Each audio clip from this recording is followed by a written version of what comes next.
couple more trophies for you. Yes. I mean, sports moment of the year, athlete of the year. Yes. Does it ever get tiresome? Like, are you running out of room? How does that work for you? Well, now we've started stocking. Well, my parents' house is kind of stocked with trophies.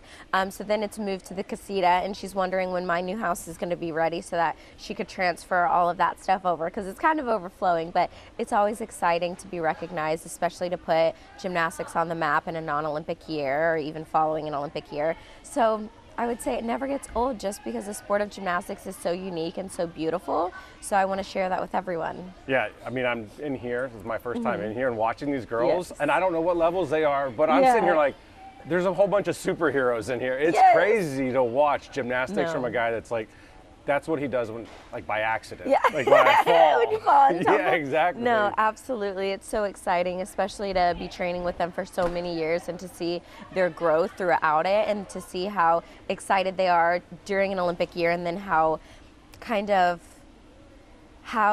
dedicated they are following an Olympic year. They just want the best for themselves, and they want college scholarships, and they want to go on national team and then travel. So it's really exciting to see. Is there a piece of advice you give the girls? Like, is there one piece of advice that's always just like, here's my go-to? Oh my gosh, for the kids out here, I just make sure that they're always having fun. And if they always ask me for advice or ever ask me, that's usually what I say. Just make sure you guys are having fun. You guys are in here for so many hours. You guys are homeschooled. Have fun, because one day you're going to look back at these memories and was like, at least I had fun, you know?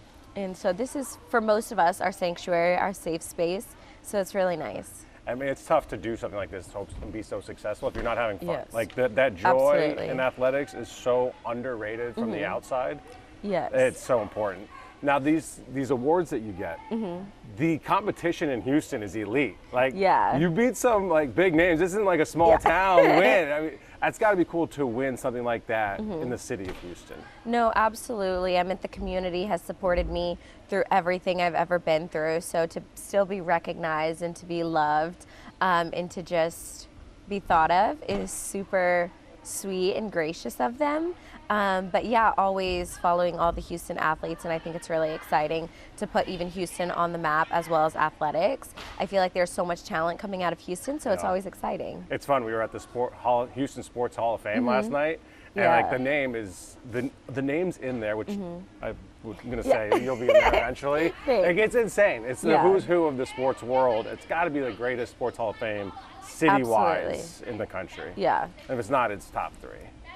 I mean, we're biased. I mean, so I know, obviously. exactly. But no, definitely. So many people come out of Houston, and it's just an honor for me to be one of them and to be in the same path as them. So what are you doing today? It's always fun to see someone that's done something from the age of like 6 until they're old in the athletic world, right? In their 20s, and you're just like, all right, so now what do I do? What do I do when I wake up? What happens? I don't have to train? No, So right now it was really supporting my husband, going to his football games. We just moved back here to Houston for off season. And today we're doing a little bit of relaxing, a little bit of packing, because we have our annual Biles Invitational. So we'll have 4,300 kids come through to compete at our meet, so it's super exciting. So that's what we're gearing up for. That's so much fun. Yeah. What are you doing for fun while you're not training? Because right now you're kind of just, you're chilling, right? Yes.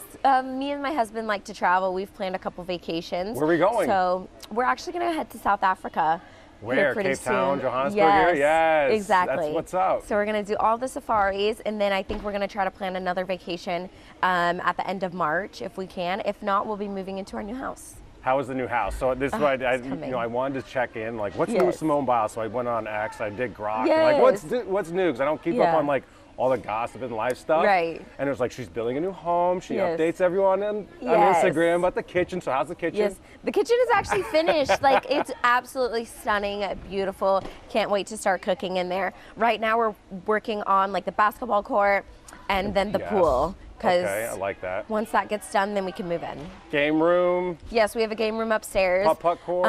Like, what are we working with here? A little bit. Jonathan just got into golf, but we're working on the game room and the media room upstairs. And I told him I would take control of that, but he really wants it to be his little space. So he is doing that Can we himself. get one, like he gets a little bit, I get a little bit. Exactly. I feel like mine was the kitchen in the living room. Exactly. So his is the upstairs.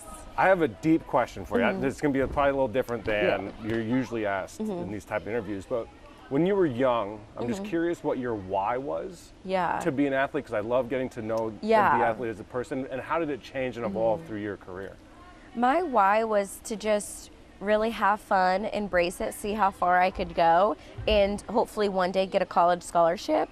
And then that evolved over the years as I started progressing through the sport pretty quickly. Like, oh, maybe one day I can go to the Olympics. And then I was training with some girls that had gone to Worlds and been on to an Olympic team.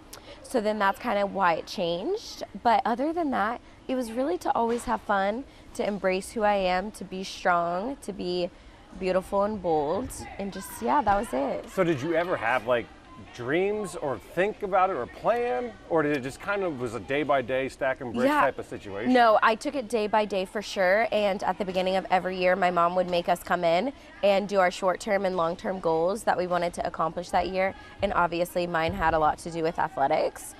So I would take it one day at a time to see how far I could go and what I could accomplish. So did you write your goals down? Because this was something that my wife and I were recently talking about. You have a 44% better chance of achieving your goals if you write them down. Yes.